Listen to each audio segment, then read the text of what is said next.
Welcome back, my crafty friends. Today I have the Hero Studio in my studio, and I have got the actual card kit here in front of me, most of it, and I will show you the pieces I do not have, but it is a hauntingly good time.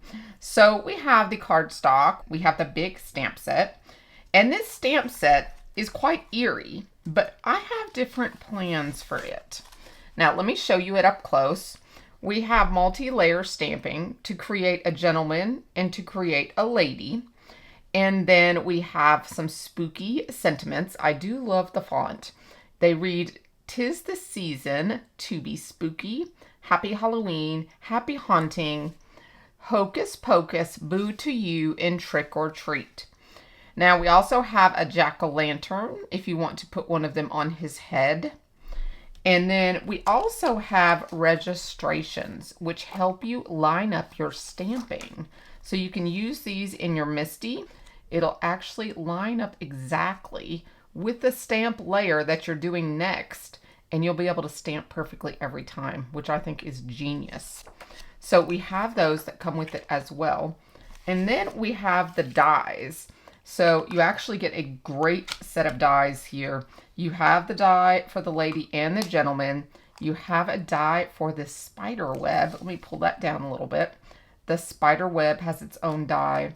Same with the jack-o'-lanterns, both sizes, the bat, the butterfly, or moth.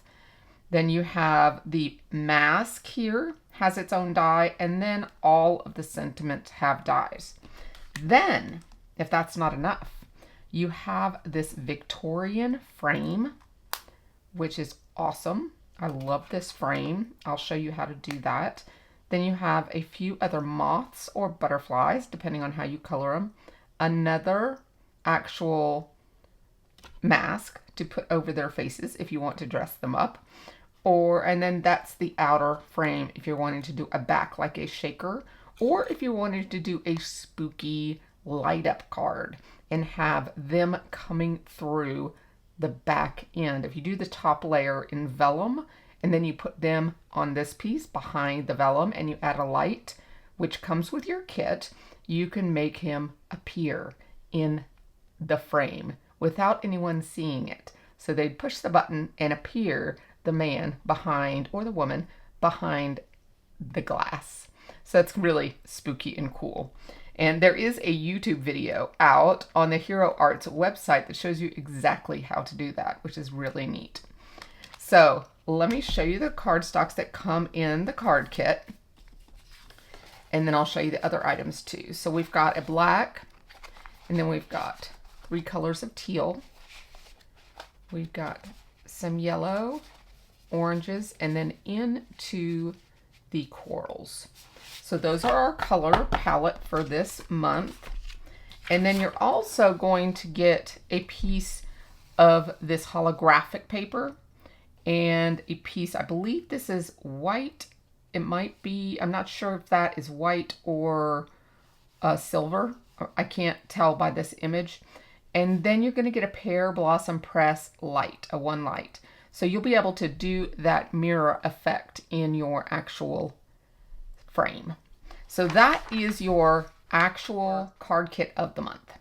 So now let's look at the rest. Your individual kits are, this one here is the August die of the month. This one has 4 other frames, and then a whole bunch of little odds and ends that you can put in the frames. So you have a jack-o'-lantern, a skull, bats, witch, moth, the crystal ball, cat, some butterflies, the witch's hat. Here is the back of the crystal ball, so you can multi-layer it. Numerous ones have multi-layers. Like here, that butterfly / moth can be multi-layered. Here is another mask. You could put that on the cat if you wanted to. So lots of neat ideas, and layering these up can be really, really pretty. So I will have a card featuring that one. Here is the August Stamp and Cut of the month. Now this one is what your free item is going to be for. This is really cool.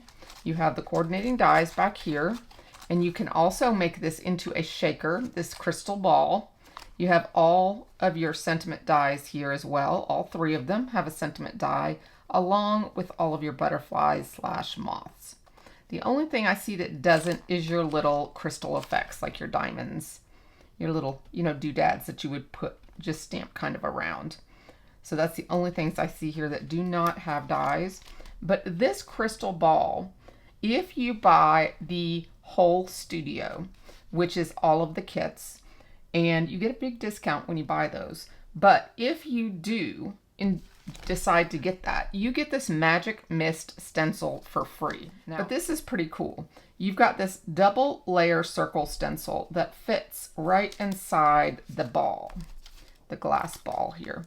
And it's going to make a spooky, effect here in this. So we'll do 2 layers of that. But then you have this secondary stencil here that you can line up to create more smoke anywhere you want it. So you can place that coming out from behind, or you can place it on any other background that you want to design and have that going multiple ways. The design idea is up to you. So you have this one is the base layer, and this is the second detailed layer of that one. Same here, base, detail. And then you have this shine, so you could actually put the shine around here if you wanted to. Or you could do it around your frames. If you wanted to put a little shine around your frames over here, you could. The sky's the limit. Speaking of sky, you have stars, you have a moon. So you have lots of things that you can do with this free stencil. And I'm going to have fun with this one because to come up with color ideas, I was thinking, let's see, a crystal ball, you could do, I'm thinking they're kind of like an icy blue color. But this is going to be a fun one. Now, this one I have not received yet. This was a little behind the 8 ball. And this is In the Valley 6x6 Cling of the Month. Now, this will be available for you, but it is a beautiful font. And it's a complete background rubber stamp. So these cling stamps are amazing for backgrounds. You can heat emboss this, and it would give you the kind of a braille feel to it, so you can have that texture in the background. That would look really cool in like a white or a silver or a black. Just black on black would be cool as a background to any of your Halloween cards. But let me go ahead and show you the last item, which is the stencil of the month, and it is under here. So this stencil of the month could be used all year round. This has butterflies and plants on it. And I actually saw a video with Mindy Egan using it, and she used all one tone. It was really beautiful. We might try that. But you have like a greenery, and you have the moths or butterflies layer here. Then you have different greenery and flower. So these here are also little buds for flowers. So you could use this in multiple ways all year round. It does not have to be, and I really don't even think it looks that spooky. So they have made it a little spooky, and here it shows the frame from the card kit with the gentleman and a jack-o'-lantern. And then they put it on a piece of vellum, and then they have one of the happy haunting sentiments, and that looks like they have heat embossed it on black. That looks really neat on black. But look at the frame they've done here in 2 different colors of paper to where it kind of looks golden vintage. It's pretty cool. So we are going to start playing here in just a minute, and let's see what we can come up with this Hero Arts kit. But I do want to remind you of the entire whole studio will come with everything at a major discount. So this is an option if you're interested, and these will be open until the 27th of August. So after that, if any of these are still available, they will be available a la carte in the Hero Arts store. So this, remember, is your freebie when you get the whole studio. But these here are individually priced, as well as the card kit minus this the card kit itself. So that is your intro to the Hero Studio this month. Now let's get crafting. All right, we are focusing this card today on the actual card kit of the month. And we're going to do the layering stamp of both the male and the female in this stamp set. We're going to start with the male here, and I'm going to show you how to use the registration plates. Now this was the first time I was doing it, and I do get a little better the second try around, but I am sharing with you just like I always do. So here I am lining up the first one, and I actually didn't have a whole lot of problems. I have sped this up, so of course you don't see everything, but I didn't want you sitting here for 2 hours.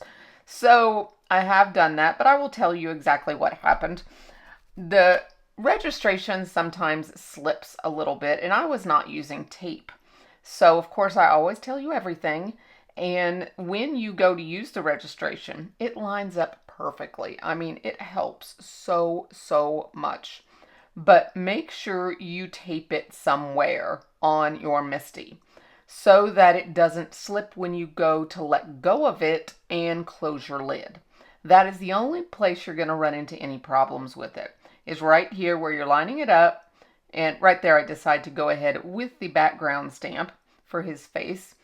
And when you line it up, you want to make sure you don't shift the registration, as you're trying to lay the plate down.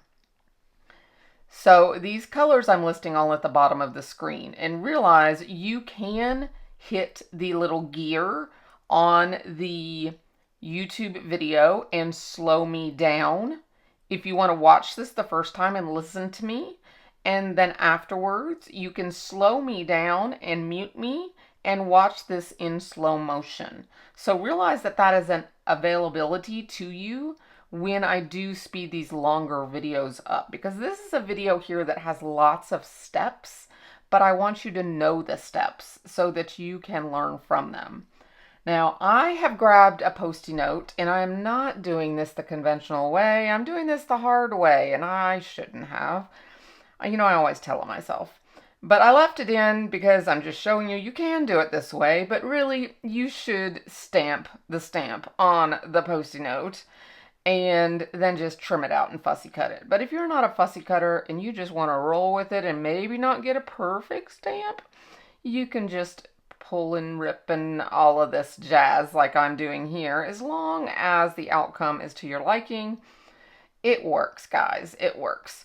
So I made a mess here, but it did work and it turned out just fine. I'm just moving it a little bit so I can get a little bit of his jaw.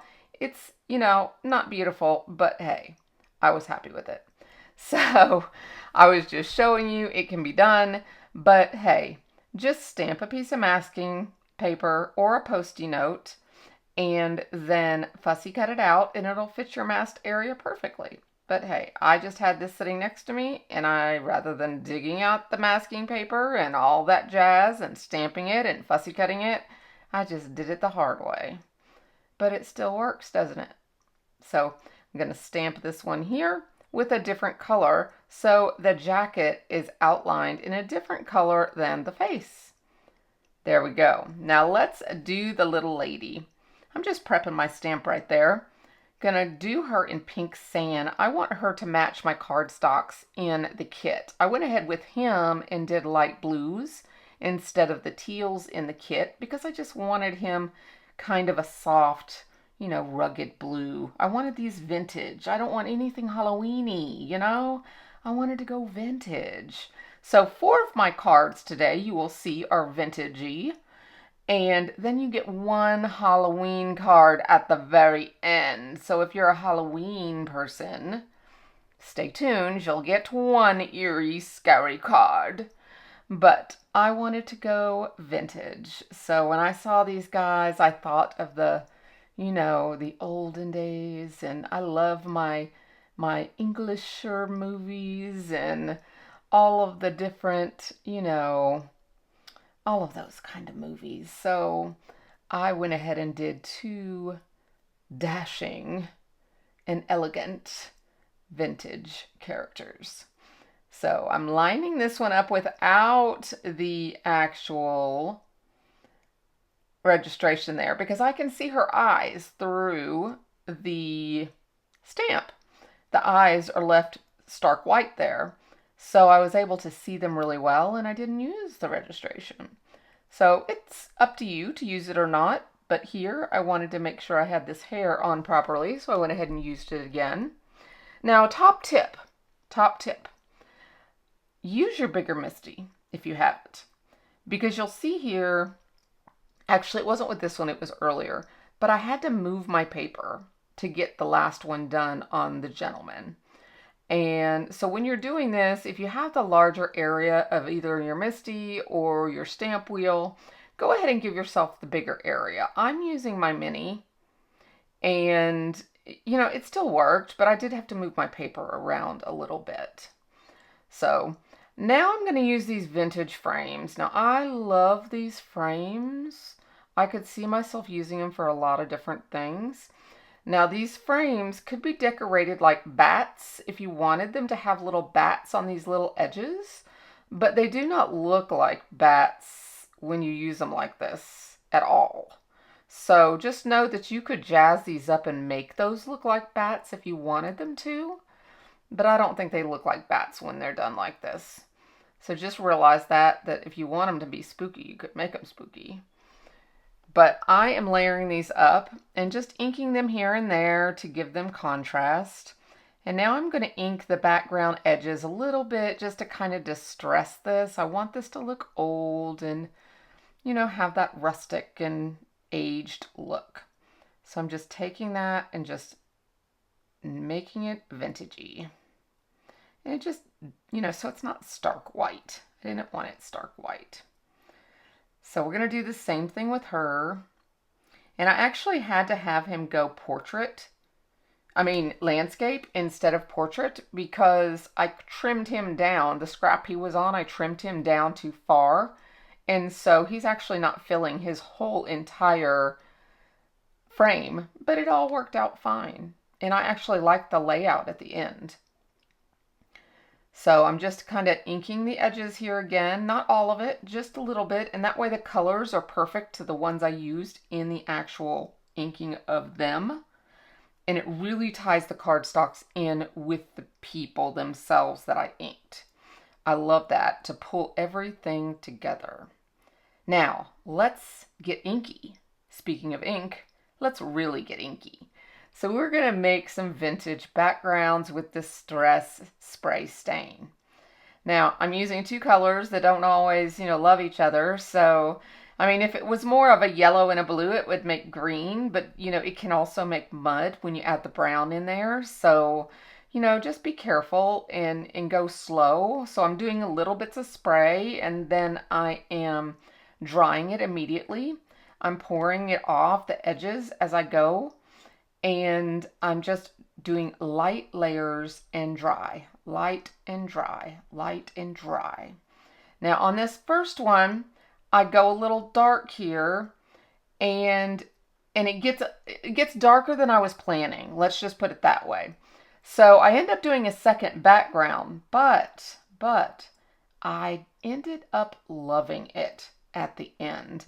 And you will see that I actually use this one in a different look. So just keep watching because it does become something definitely usable. Now, I just do this in layers. Like right now, I feel like I'm saying to myself, it needs more blue. So I'm trying to dry all of that up. So when I spray the blue, it doesn't mix too much. Because I'm going to spray this blue. And I am getting a little grunge there. A little grunge. Let's wipe it off a little bit. Dry it off. The water dilutes it. So I added that water there too. Because I don't want spots and splotches. I want more of a softer background. Is what I was going for. There I'm trying to get some on a corner. Okay. So here's my drying of that background. And you see it is lightening up. So I got that one, but I wanted it lighter. So we're going to start again. And this time, we're going to start with just the first two colors. And we're not going to use the darker color. Instead, we're going to come in with tea dry. And we're going to use it instead of the vintage photo. And now right now, you could stop right now and that would be a very pretty background with just those few spritz right there. That right there is very soft and soothing. But I wanted it a little bit more tea color, you know, a little more aged. So I added that tea dry. And this is where it's getting to where I want it. This is kind of what I was thinking more of. The softer vintage colors. And this is what I wanted. You know, this is why I didn't want them stark white when I did their backgrounds around their faces, is because this is what I was envisioning.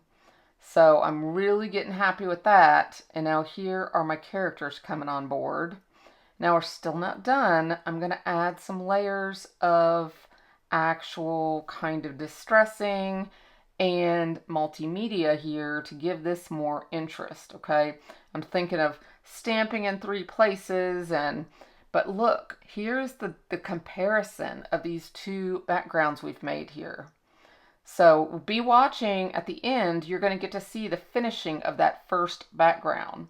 So make sure you stick around. It's only just a few more minutes. So let's go ahead and stamp this. We're doing this in the darkest vintage photo here. So we're going to go ahead and do this a few times, but I wanted that sentiment to be the darkest. So we use the darkest ink. Now we're going in with the tea dry and we're going to just give it like 3 areas of some print. Get that misty out of the way because I don't need it now. I'm just doing random print on there. And then we're going to go in and do an entire background of this print on the darker one. And now I'm using the vintage photo here because this is a darker background, so I want a darker ink. And now look at that. Is that not amazing? I love that darker one now with that vintage photo over it. That's just calling my name, but not for my characters. My characters need this lighter background. So we're going to just splatter it a little bit. And we're also going to do a little more stamping on it. So I'm just priming that ink there. And now we're prepping this with anti-static because we're going to do some heat embossing. We're going to take some of the moth/butterfly stamps from this monthly hero kit. And we're going to put 3 of these butterflies on here. And I'm going to go ahead and heat emboss these in gold. I thought gold would be a good contrast. It would give it just a little bit of shine. Not too much, but just a little. I'm using Lisa Horton's gold metallic ink here. And then gold embossing powder. You don't have to use Lisa Horton's ink though. You can use Versamark. And most of you will have that in your stash already. But I did use Lisa Horton's in this one. And the other project I used, actually all the other embossing in my cards, all used Versamark. And it all turned out pretty much the same. So that right there, it just needs some splashing now. Spritzes and, you know, all this splatter, which you can't really see in the video, but you can see it in the finished card. You can see my desk getting dirty. So I'm drying that, and this stuff takes a little extra time to dry, so I do end up smearing a little bit when I go and ink my edges. But it actually didn't end up being that big of a deal, because here as I'm inking this, I don't realize it at the time, and I cut it out of the video, but this is actually too big. This panel I thought was an A2, and it's actually larger than an A2, so off screen I end up cutting it down. And then I believe here in the video, you'll actually see me re-ink this. But where I smeared, right there where I'm at, I smear the actual gold ink splatter, and I come in here with the pen and I do another dot right there, that ends up getting cut off. So it'll kind of morph a little bit and you'll see that that gets kind of removed. And I come back in and I re-ink the edges. So after I attach these, that all happens and you'll see it get a little smaller. But things happen and you create, you can always fix things when you realize there's an error in the process, and then, you make it better. And it all works out in the end. But here I'm looking at the card base and I'm like, uh-oh, uh-oh. But I paused that there and now I have trimmed it down. You didn't even realize I did it because I edited it, but I trimmed it down and now I'm just coming back in and doing the edges again. And that butterfly is just closer to the edge there, and now you don't see the little gold smudge. So it all worked out in the end, and I actually like it closer in like that. The blue, I think, is more prominent because I cut off more of the cream colored. So I have that pop of blue, which I really, really like. So now all I'm doing here at the end is adding some pearls to her dress and also a necklace. And I will show you the rest of the cards here at the very end. I hope you really have enjoyed this video and have taken away, some tips and tricks. And like I said, feel free to slow the video down using that little gear link. It's like a little gear up by the video itself. If you have any problems finding it, just let me know and I'll be more than happy to help you find that. So here are the finished projects. Check out this second one with the background that we made. Is that not beautiful? I love that one. Here are two others I made with a different color scheme, more vintage as well. And here's your Halloween one. Have an amazing day, my friends. Bye-bye for now.